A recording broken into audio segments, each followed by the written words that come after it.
그녀가 다시 나타났을 때 나는 이미 병원 냄새에 익숙해져 있었다. 소독약과 알코올솜의 자극적인 향이 코 속에 배인 지 오래였다. 아침 7시가 되면 복도에 울려 퍼지는 근무교대 방송 소리도, 식판에서 풍기는 희미한 철 냄새도, 형광등 아래 반짝이는 병원 복도 바닥도 이제는 낯설지 않았다. 내 일상이 된 지 1년이 넘었다. 나는 60대 후반에 요양병원에 남편을 맡긴 아내였다. 자녀들은 각자 가정이 있었다. 명절에 한 번씩 들르는 것도 부담스러워하는 게 얼굴에 다 보였다. 그들을 탓할 순 없었다. 살아가기도 바쁜 세상이니까. 그렇게 나는 하루 중 대부분을 이곳에서 보냈다. 간병인이 아니라 그 사람의 아내로. 남편은 치매 진단을 받은 지 3년째였다. 처음엔 가끔 헷갈리는 정도였다. 외출했다가 집을 찾지 못하거나 내 이름을 잠깐 잊는 일들. 그러다 점점 심해졌다. 밤마다 집안을 배회하고 나를 누군지 몰라보고 급기야 폭력적으로 변했다. 어쩔 수 없이 남편을 병원에 맡겼다. 내 기대는 간단했다. 남편이 전문적인 치료를 받으며 평온한 시간을 보내는 것. 나는 하루 한 번 들러 그의 손을 잡아주고 이마를 닦아주고 가끔 창밖 풍경을 함께 보면 되는 것. 그 정도면 충분하다고 생각했다. 새로 배치된 간병인을 처음 본 건 어느 화요일 오후였다. 병실 문을 열었을 때 그녀는 남편의 침대 옆에 서서 이불을 정리하고 있었다. 뒷모습만 봐도 알 수 있었다. 심장이 멎는 것 같았다. 돌아선 그 여자의 얼굴을 확인하는 순간 발이 바닥에 붙어버렸다. 15년 전 남편의 외도 상대였던 여자였다. 그때는 폭풍처럼 지나갔다고 믿었다. 남편은 무릎 꿇고 용서를 빌었고 그 여자는 어디론가 사라졌다고 들었다. 나는 삼킨 분노를 억지로 사귀며 결혼을 유지했다. 자녀들을 위해서, 아니 어쩌면 내 자존심을 지키기 위해서였을지도 모른다. 그렇게 지워졌다고, 과거가 되었다고 믿었다. 그런데 그 여자가 여기 있었다. 간병복을 입고 내 남편을 돌보는 사람으로. 그 여자도 나를 알아봤다. 눈이 마주쳤을 때 그 여자의 표정이 굳어졌다. 하지만 곧 무표정으로 돌아가더니 고개를 숙였다. 나는 아무 말도 하지 못했다. 병실 안의 공기가 무거웠다. 남편은 침대에 누워 천장을 바라보고 있었다. 남편은 아무것도 몰랐다. 기억이 지워진 사람에게 이 순간의 무게는 존재하지 않았다. 나는 그날 곧장 병원 행정실로 갔다. 간병인을 바꿔달라고 요청했다. 하지만 돌아온 대답은 차가웠다. 인력이 부족하고 이미 배정된 간병인을 교체하려면 추가 비용이 발생한다는 것. 게다가 병원 승인 절차도 복잡하다는 설명이 이어졌다. 나는 아무 말도 하지 못하고 돌아섰다. 그날부터 돈에 대한 계산이 시작됐다. 남편의 연금은 모두 병원비로 나갔다. 입원비와 치료비, 기본 간병비까지 합치면 여유는 전혀 없었다. 내가 하던 마트 계산 알바도 그만뒀다. 몸이 따라주지 않았다. 밤마다 허리와 무릎이 욱신거렸고 손목은 계속 시큰거렸다. 병원에 오래 앉아 있으면 등과 목도 뻐근했다. 진통제 없이는 버틸 수 없는 날들이 늘어갔다. 그래도 나는 병원을 찾았다. 하루도 빠지지 않고 그게 내가 할 수 있는 유일한 일이라고 믿었다. 남편의 손톱을 깎아주고 머리를 빗겨주고 가끔 물을 먹여주는 것. 간병인이 있어도 내가 해야 할 일들이 있었다. 아니, 해야 한다고 스스로를 몰아붙였다. 간병비를 절약하려고 직접 돌보는 시간을 늘렸다. 오전부터 저녁까지 병실을 지켰다. 그 여자와 마주치지 않으려 애썼지만 피할 수 없는 순간들이 있었다. 복도에서 스쳐 지나갈 때, 병실 문 앞에서 교대할 때, 식사 시간에 우연히 눈이 마주칠 때, 그럴 때마다 가슴이 조였다. 화가 나는 게 아니었다. 그보다 더 복잡한 감정이었다. 무너지는 것 같았다. 어느 날은 남편이 그 여자를 보며 희미하게 웃었다. 치매로 표정이 굳어진 얼굴에서 처음 보는 미소였다. 나는 그 순간을 목격했다. 남편의 눈빛에 어떤 온기가 스치는 것을. 그건 기억이 아니었을 것이다. 기억은 이미 사라졌으니까. 하지만 감정의 잔상 같은 것이 남아 있었다. 몸이 기억하는 무언가가. 나는 병실을 나와 복도 끝 창가에 섰다. 겨울 창문 틈으로 찬 공기가 스며들었다. 숨을 깊이 들이쉬었다. 손가락에 낀 결혼 반지가 차갑게 느껴졌다. 오래된 금속의 무게가 이상하게 무거웠다. 그날 밤 집에 돌아와 통장을 확인했다. 수입은 끊겼고 지출은 계속 늘어났다. 저축은 빠르게 줄어들고 있었다. 계산하지 않아도 알 수 있었다. 이대로는 버틸 수 없다는 것을. 하지만 어떻게 해야 할지 답이 보이지 않았다.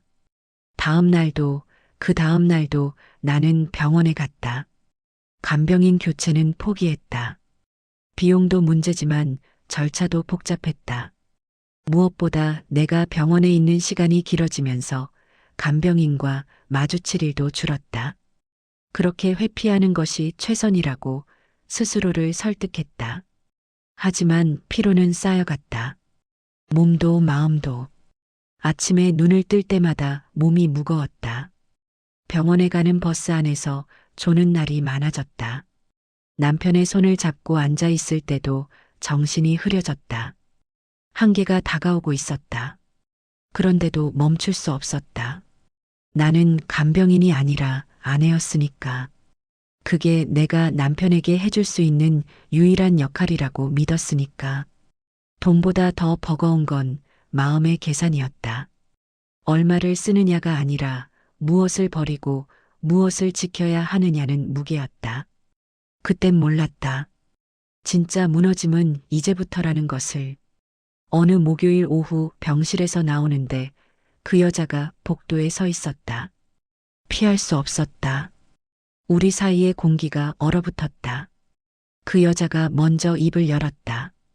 다시 볼 일은 없을 줄 알았어요. 나는 대답하지 않았다. 그 여자의 목소리는 예상보다 담담했다. 사과도 변명도 없었다. 그저 사실을 말하는 것처럼 들렸다. 나는 그 여자를 지나쳐 걸어갔다. 하지만 몇 걸음 가지 못하고 멈춰섰다. 등 뒤에서 그 여자의 숨소리가 들렸다.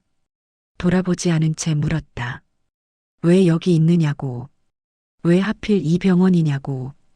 그 여자는 잠시 침묵하더니 조용히 말했다. 이게 자신이 할 수 있는 일이라고. 간병 자격증을 땄고 일자리가 필요했다고. 그리고 덧붙였다. 그분은 다 잊으셨어요. 그 말이 가슴에 박혔다. 남편은 잊었지만 나는 기억하고 있었다. 15년 전의 그날들이, 밤마다 혼자 울던 시간들이, 아이들 앞에서 애써 웃던 순간들이.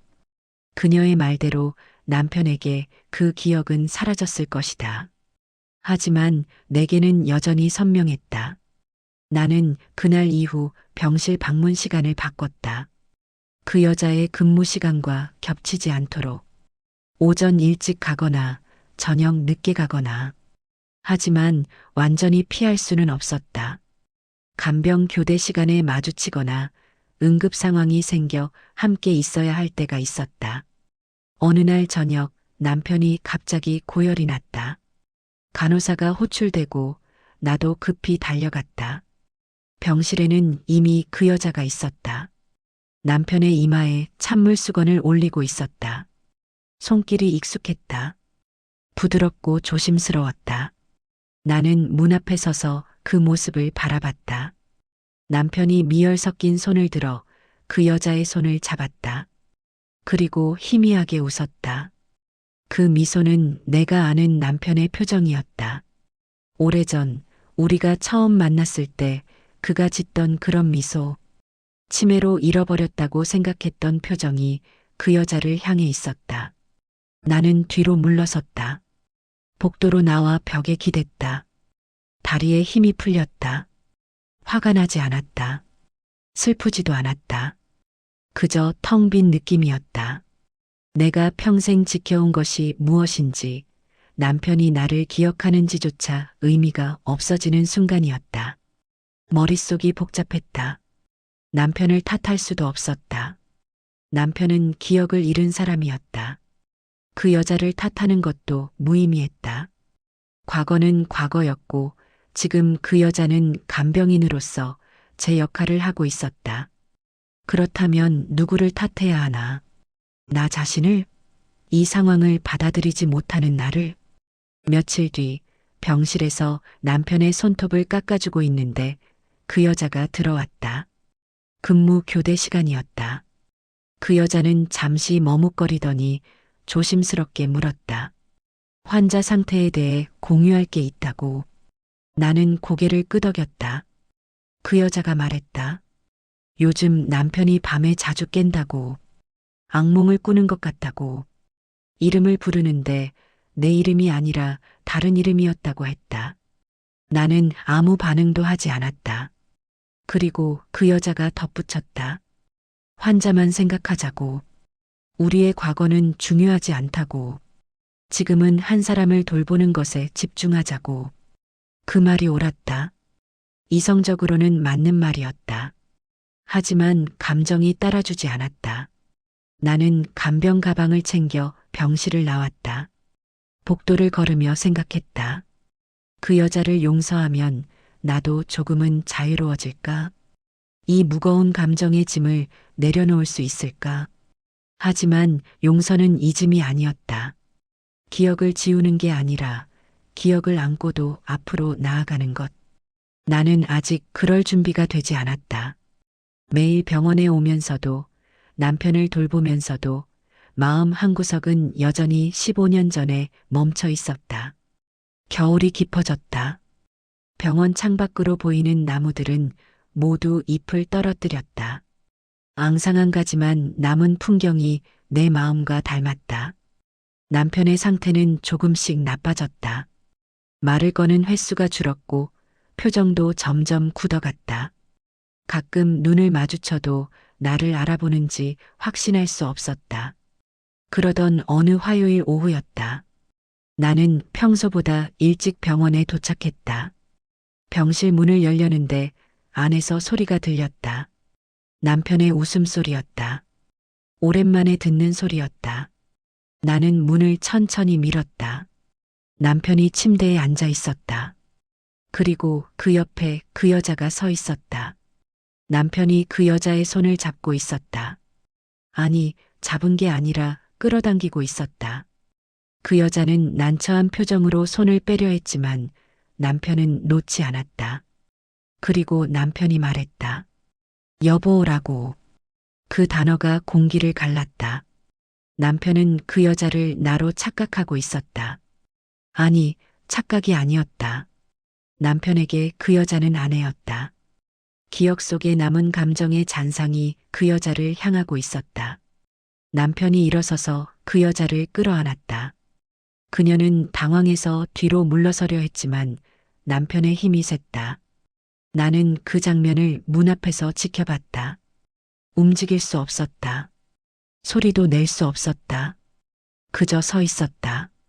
남편의 얼굴에는 평온한 미소가 있었다. 오랜만에 보는 행복해 보이는 표정이었다. 무릎이 꺾였다. 바닥에 주저앉을 것 같았다. 하지만 나는 서 있었다. 울지도 않았다. 울음이 나오지 않았다. 그저 텅 빈 느낌만 가득했다. 그 여자가 나를 봤다. 남편을 조심스럽게 밀어내고 다가왔다. 미안하다는 말을 하려는 것 같았다. 나는 손을 들어 막았다. 아무 말도 듣고 싶지 않았다. 병실을 나왔다. 복도를 걸었다. 어디로 가는지도 모른 채 계단을 내려가 1층 로비에 앉았다. 형광등 빛이 차갑게 내려앉았다. 겨울 유리창 너머로 찬바람이 스며드는 게 느껴졌다. 사랑은 기억보다 오래 간다는 말이 떠올랐다. 남편은 나를 잊었지만 감정의 흔적은 남아 있었다. 그 흔적이 그 여자를 향하고 있었다. 15년 전에 그 시간들이, 내가 삼키고 묻어버렸다고 믿었던 상처들이 다시 수면 위로 떠올랐다. 나는 로비 의자에 앉아 한참을 있었다. 시간이 얼마나 흘렀는지 몰랐다. 사람들이 오가고 방송이 흘러나오고 바깥 하늘이 어두워졌다. 그 모든 것이 멀게만 느껴졌다. 그날 밤 집에 돌아와 나는 처음으로 생각했다. 이대로는 안 되겠다고. 무언가를 바꿔야 한다고. 남편을 위해서가 아니라 나를 위해서. 다음 날 아침 나는 병원에 가지 않았다. 처음이었다. 1년 넘게 하루도 빠지지 않던 일상이 멈췄다. 집에 혼자 앉아 창밖을 바라봤다. 겨울 햇살이 차갑게 방 안으로 들어왔다. 선택지들이 머릿속을 맴돌았다. 첫 번째는 병원을 옮기는 것. 다른 요양병원을 알아보고 남편을 옮기면 그 여자와 마주칠 일은 없을 것이다. 하지만 그러려면 입원비가 다시 들고 새로운 환경에 적응해야 하는 부담이 있었다. 남편의 상태가 더 나빠질 수도 있었다. 무엇보다 내게 남은 여력이 있는지 확신할 수 없었다. 두 번째는 지금 상황을 그대로 받아들이는 것. 그 여자가 간병인으로 있는 현실을, 남편이 그녀를 향해 미소 짓는 모습을 모두 받아들이고 계속 병원에 다니는 것. 하지만 그건 나를 더 깊은 수렁으로 밀어 넣을 것 같았다. 이미 감정은 바닥까지 소진되어 있었다. 조금만 더 밀리면 완전히 무너질 것 같았다. 세 번째는 잠시 물러나는 것. 병원 방문을 줄이고 나 자신을 돌보는 시간을 갖는 것. 하지만 그러면 남편을 버리는 것 같았다. 아내로서의 역할을 포기하는 것 같았다. 평생 함께 산 사람을 아무리 기억을 잃었어도 그냥 두고 올 수 있을까? 머릿속에서 선택지들이 끊임없이 부딪혔다. 정답은 없었다. 어떤 선택을 해도 무언가를 잃어야 했다. 돈을 더 쓰거나 마음을 더 소진하거나 죄책감을 안고 살거나. 나는 자리에서 일어나 서랍을 열었다. 오래된 사진첩이 있었다. 결혼식 사진, 아이들이 어렸을 때 사진, 가족여행 사진들, 남편과 내가 웃고 있는 모습들. 언젠가는 행복했던 시간들의 증거였다. 사진 속 남편의 얼굴을 오래 들여다봤다. 지금 병원에 누워있는 사람과 같은 사람이지만 동시에 다른 사람이었다. 기억을 잃은 남편은 더 이상 이 사진 속 남편이 아니었다. 나를 기억하지 못하는 사람을 나는 왜 붙잡고 있는 걸까? 그리고 나는 생각했다. 내가 진짜 원하는 게 무엇인지, 남편을 돌보는 것이 의무인지 아니면 내가 스스로를 가두고 있는 건지. 용서에 대해서도 생각했다. 그 여자를 용서하는 것과 나 자신을 용서하는 것의 차이에 대해. 일주일이 지났다. 나는 결심했다. 이제는 나를 돌보기로. 선택의 근거는 두 가지였다. 첫째는 나의 존엄이었다. 나도 존중받아야 할 사람이었다. 평생 아내로, 어머니로, 누군가를 돌보는 사람으로 살았다. 이제는 나 자신을 돌볼 권리가 있었다. 둘째는 감정의 회복이었다. 이대로는 정말 무너질 것 같았다. 몸도 마음도 한계였다. 살아남기 위해서라도 거리를 둬야 했다. 하지만 감내해야 할 대가도 분명했다. 남편에 대한 미안함이었다. 병원 방문을 줄인다는 건 남편을 혼자 두는 것과 같았다. 아무리 기억을 잃었어도 그는 여전히 내 남편이었다. 그 죄책감을 안고 살아가야 했다. 나는 병원에 전화를 걸었다. 앞으로 방문 횟수를 줄이겠다고 전했다. 일주일에 두세 번 정도만 들르겠다고. 필요한 일은 간병인과 병원에 맡기겠다고. 전화를 끊고 나니 가슴이 먹먹했다. 하지만 동시에 조금 가벼워지는 느낌도 있었다. 그날 오후 나는 오랜만에 동네를 걸었다. 집 근처 공원을 천천히 돌았다. 겨울 공기가 차가웠지만 상쾌했다. 벤치에 앉아 사람들을 바라봤다. 산책하는 노부부, 뛰어노는 아이들, 강아지를 데리고 나온 젊은이들. 평범한 일상의 풍경들이 낯설면서도 따뜻했다. 일주일 뒤 지역 복지센터에 들렀다. 봉사활동을 알아보기 위해서였다. 상담 선생님이 친절하게 설명해줬다. 어르신들을 위한 도시락 배달, 독거노인 말벗 봉사, 센터 내 도서 정리 등 다양한 활동이 있었다. 나는 도시락 배달을 선택했다. 일주일에 2번, 오전 시간에 할 수 있는 일이었다. 첫 봉사날, 센터에서 준비한 도시락을 들고 지정된 집들을 방문했다. 혼자 사는 할머니, 거동이 불편한 할아버지, 장애가 있는 중년 남성. 도시락을 전하며 짧은 대화를 나눴다. 그들도 각자의 삶을 살아가고 있었다. 외롭고 힘들지만 하루하루 버티고 있었다. 봉사를 마치고 집으로 돌아오는 길이 가볍게 느껴졌다. 누군가에게 필요한 사람이 된다는 것. 단순히 의무가 아니라 내가 선택한 일을 한다는 것. 그게 마음의 작은 위안이 되었다. 병원은 일주일에 2번 찾았다. 화요일 오후와 토요일 오전. 짧게 들러 남편 상태를 확인하고 손을 잡아주고 물을 먹여주고 돌아왔다.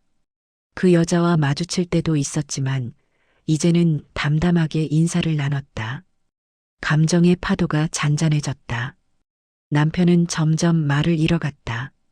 어느 날은 내 손을 잡고도 아무 말이 없었다. 눈빛도 흐릿했다. 나를 알아보는지 알 수 없었다. 하지만 이상하게도 마음이 편했다. 예전처럼 집착하지 않았다.